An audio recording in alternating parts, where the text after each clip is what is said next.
Hi guys, so our fourth learning unit was on electron transport and oxidative phosphorylation.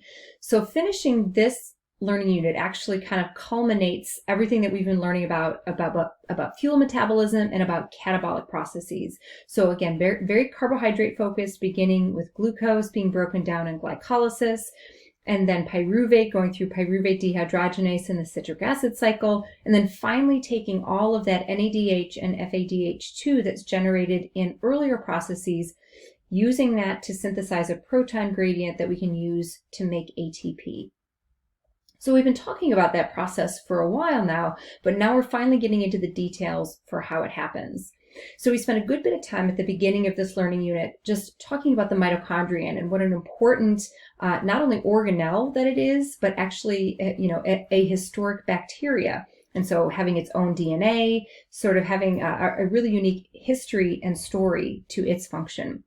So then we just talked about in having a eukaryotic system, and so having an organelle that we need to move things in and out of, thinking about some of the transport systems that we needed to have. And those transport systems are going to be important not only for thinking about chemistry with electron transport, but we're going to see those transport systems kind of continuing through future learning units as we think about other metabolic processes that happen between the cytosol and the mitochondrion.